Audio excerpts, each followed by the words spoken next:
तुलसी के माता पिता गरीबी के कारण उसे रात के अंधेरे में मलबे में पड़े एक सीवर के पाइप में लिटाकर चले गए।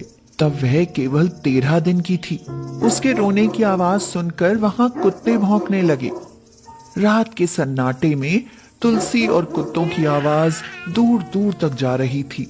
ऐसे में जब उसकी रोने की आवाज बंद नहीं हुई, तब सड़क किनारे बसी झोपड़ी पट्टी में से काली बाहर निकल कर आई। काली तुलसी के पास आकर बोली, हाय, कौन कमबख्त इस मासूम बच्ची को इस समय यहाँ छोड़ गया है? जरा भी कलेजा नहीं कांपा? मैं थोड़ी देर और नहीं आती तो कुत्ते नोच कर खा गए होते। काली ने बच्ची को गोद में उठाया और अपनी झोपड़ी में ले गई। काली ने बच्ची का नाम तुलसी रखा और उसका पालन पोषण किया। गरीबी के कारण वह तुलसी को पढ़ा तो नहीं पाई, लेकिन उसे घर के कामकाज और सिलाई कढ़ाई में होशियार कर दिया। तुलसी बड़ी हो गई। एक दिन वह काली से आकर बोली, अम्मा, वो राह में आते जाते मुझे जैद छेड़ता रहता है। काली हंसते हुए बोली, अच्छा, क्या कहता है वो? बस हर बार की तरह वही कि तू मेरे घर बहू बनकर कब आएगी। घर तो ऐसे कहता है जैसे कोठी बना रखी हो। अम्मा, मैं उस झोपड़पट्टी वाले से ब्याह नहीं करूंगी। हाँ। तुलसी, तेरे या मेरे कहने से क्या होता है? तुझे क्या लगता है कि तेरा ब्याह किसी राजकुमार से होगा?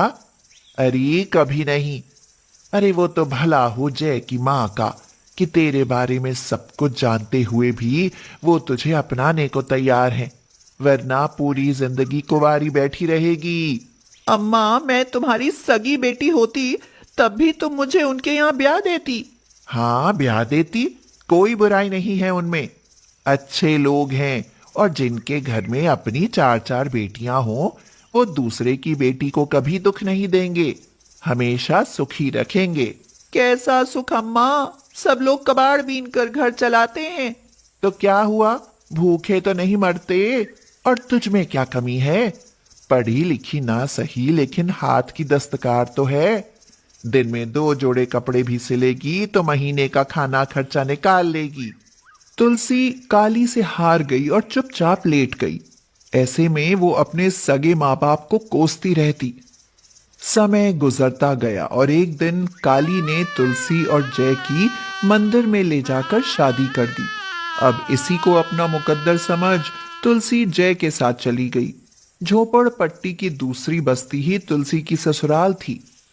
जय की 4 बहनें थीं, अन्नू, मीनू, लाजो और गुंजन। जय, इतने सारे लोग एक ही झोपड़ी में कैसे रह लेते हैं? अब मैं और तुम कहाँ रहेंगे? तुलसी, कुछ दिन इसी में गुजारा करेंगे। टोले के मुखिया से बात की है, वो थोड़ी सी जगह देकर हमारी झोपड़ी डलवा देंगे, फिर हम उसमें रहा करेंगे। तो ब्याह की इतनी जल्दी क्यों मचाई? पहले रहने का अच्छे से ठिकाना हो जाता, उसके बाद ब्याह हो जाता। क्योंकि तुमसे दूर नहीं रहा जा रहा था। तुम मेरे पास हो ना हो, लेकिन मेरी आंखों के सामने तो हो ना। कुछ दिन ऐसे ही सबके साथ गुजर गए। भाभी, खाने में क्या बनाया है? मैंने दाल चावल बनाए हैं। भाभी, तुम तो जब से आई हो कभी दाल चावल, कभी दाल रोटी, खाने में कभी तो कुछ अच्छा बना लो। अच्छा क्या बनाती, घर में जो था बना दिया। चारों लड़कियां तुलसी को घेर कर बैठ गईं और बातें करने लगी। भाभी, आपने कभी हलवा खाया है या खीर खाई है? खीर तो खाई है, लेकिन हलवा नहीं खाया। अम्मा कहती थी कि उसमें खर्चा लगता है। हाँ, पर कभी कभी अम्मा आटे का हलवा बनाकर खिला देती थी। भाभी, मटर पनीर तो खाया होगा। ये सुनकर तुलसी चुप हो गई। भाभी, चुप क्यों हो गई? बोलो ना। क्या बोलूं? मटर पनीर का नाम सुनते ही मुंह में पानी आ गया। एक बार ना किसी की शादी के टेंट में चुपके से घुस गई थी। वहां पर मटर पनीर बना था। एक अच्छे से अंकल थे, उन्होंने भर प्लेट मटर पनीर और पूड़ियां दी थी। वह दिन सो आज का दिन है, कभी मटर पनीर दोबारा खाने को नहीं मिला। कोई बात नहीं भाभी, माँ हमारी तो सुनेगी नहीं। आप उनसे कहो ना कि मटर पनीर बनवाए। मटर पनीर का नाम सुनकर तुलसी को भी लालच आ गई। वह बिना संकोच के बसंती के पास गई और बोली, माँ जी, वो आज खाने में मटर पनीर बनवा लो, हम सबका मन है। बसंती जोर से हंसी और बोली, मटर पनीर तो ऐसे कह रही हो बहू जैसे बथुए का साग। जानती हो मटर पनीर बनाने में कितना खर्चा आता है। हम रईस लोग नहीं हैं, कबाड़ा बीनते हैं। उनकी बात सुनकर तुलसी चुप हो गई। मटर पनीर खाने का सपना टूट गया। जब तुलसी ने ये बात जय से कही तो जय बोला, थोड़ी दिन की बात और है, मैं शहर में नौकरी तलाश कर रहा हूँ। जैसे ही नौकरी मिलेगी हमारे घर में मटर पनीर जरूर बनेगा। मगर हालात कहाँ सुधरने वाले थे।